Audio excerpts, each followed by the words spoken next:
అంటే next Accenture లాంటి పెద్ద కంపెనీస్ కూడా ఐటీ కంపెనీస్ రిజల్ట్స్ అయితే అనౌన్స్ చేయబోతున్నాయి. సో ఐటీ కంపెనీస్ పైన మీ ఒపీనియన్ ఏంటి, ఇప్పుడు ఎలా ఉండబోతున్నాయి? ఐటీ కంపెనీస్ మీద నేను పదే పదే రిపీటెడ్ చెప్తూనే ఉంటానండి. నేనైతే పాజిటివ్గా అయితే లేను ప్రస్తుతానికి. ఫస్ట్ థింగ్ రీజన్ చెప్పాలి అంటే అటు గ్లోబల్ ఎకానమీస్ ఎందుకంటే ఐటీ కంపెనీస్ అంతా కూడా వీళ్ళ బిజినెస్ అంతా కూడా అటు యుఎస్ ఎకానమీ మీద ఆధారపడి ఉంటుంది. ఎందుకంటే వీళ్ళకి 75% బిజినెస్ అంతా కూడా అటు అమెరికన్ కంట్రీస్ మీదే వీళ్ళకి వస్తుందన్నమాట. At the same time other countries, developed countries మీద ఉంటుంది.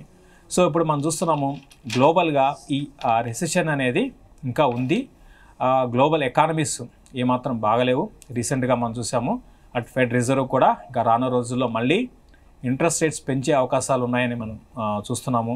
అట్ ద సేమ్ టైం యూఎస్లోనే దగ్గరగా 2.5 lakhs ఐటీ అంటే 2.5 లక్షల మంది ఐటీ ఎంప్లాయీస్ని తీసేయడం జరిగింది. సో ఇంకా అక్కడ ఎంప్లాయీస్ని కట్ చేసే అవకాశాలు మనకి కనపడుతున్నాయి. సో ఇవన్నీ ఎందుకు చెప్తున్నా అంటే అవి ఆ కంట్రీ అంటే అమెరికా అనేదో లేకపోతే అదర్ యూరోప్ కంట్రీస్ బాగుంటేనే మన ఐటీ కంపెనీస్ కూడా బాగుంటాయి. సో అందుకని ఏంటంటే కొంచెం బిజినెస్ పరంగా కొంచెం తగ్గొచ్చు. అయితే వాళ్ళు ఉన్న పరిస్థితిలో మనం లేవండి. ఫస్ట్ థింగ్ ఏంటంటే వాళ్ళంతా అంటే ఫైనాన్షియల్గా అంత వీక్గా మనం లేము. అంటే ఎకానమీ పరంగా, కంట్రీ పరంగా చెప్తున్నాను.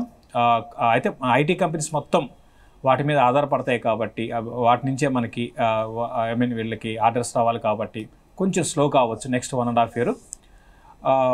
ఇమీడియట్గా అయితే ఐటీ కంపెనీస్ మీద నేనైతే అంత పాజిటివ్గా అయితే లేను. ఇంకా ఇక్కడి నుంచి కూడా కరెక్షన్ కొనసాగవచ్చు, అదొక కారణం. ఇంకొకటి కూడా ఏంటంటే వాల్యుయేషన్స్ పరంగా కూడా ఐటీ కంపెనీస్ అన్నీ కూడా ఎక్స్పెన్సివ్గా ఉన్నాయండి.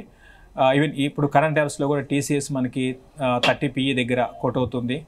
అది అరౌండ్ 20 and 22 PE అనేది కొంచెం వీటికి కరెక్ట్ PE అని నేను అనుకుంటాను.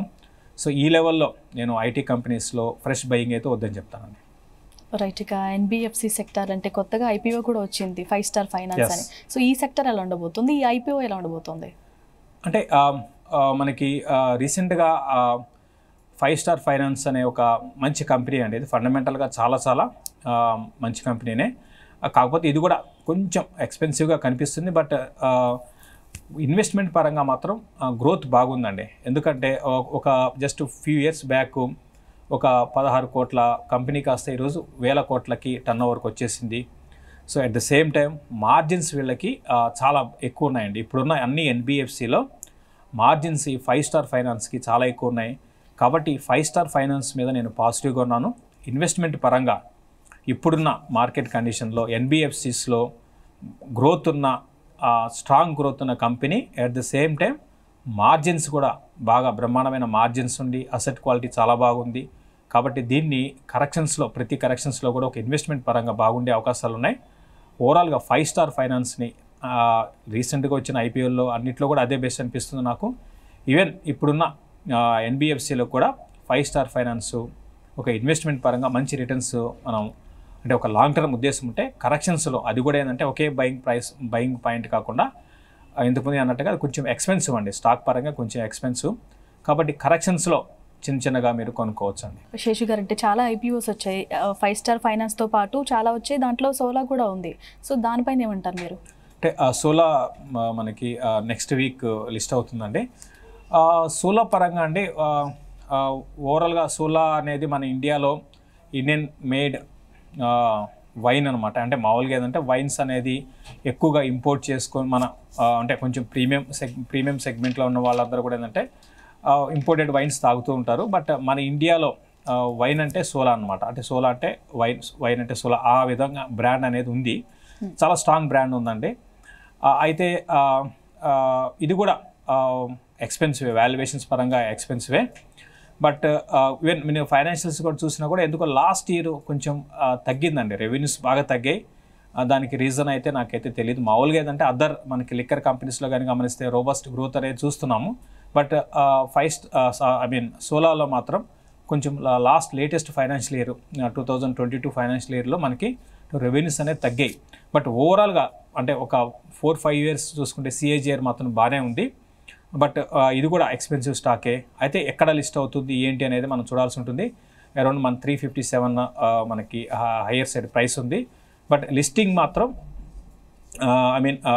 మామూలుగా నార్మల్గా ఉండొచ్చు, భారీగా అంటే లిస్టింగ్ రోజు భారీ గెయిన్స్ అయితే ఉండకపోవచ్చు, మామూలు లిస్టింగ్ ఉండొచ్చు.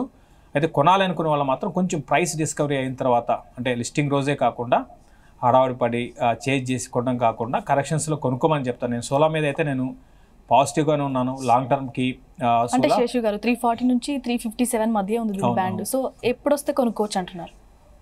అది అంటే లిస్టింగ్ దాన్ని బట్టి ఉంటుందండి. ఒకవేళ లిస్టింగ్ ఫ్లాట్గా అంటే ఫర్ ఎగ్జాంపుల్ 380 అట్లా లిస్ట్ అయింది అనుకోండి, అప్పుడు మనం ట్రై చేయొచ్చు. అట్లా కాకుండా లిస్టింగే మనకి 400, 460, 450, 500 వెళ్ళింది అనుకోండి, అప్పుడు కొంచెం వెయిట్ చేయడం బెటర్ అండి. సో అందుకంటే మళ్ళీ పెరిగే కొద్దీ ఎక్స్పెన్సివ్ అయిపోతుంది. కాబట్టి బేస్డ్ ఆన్ లిస్టింగ్ బట్టి మనం దాన్ని నిర్ణయం తీసుకోవచ్చు. నా ఉద్దేశం ప్రకారం లిస్టింగ్ అయితే ఫ్లాట్గా ఉండే అవకాశం ఉందండి. 360 to 380 ఆ రేంజ్లో లిస్ట్ కావడానికి అవకాశం ఉందండి.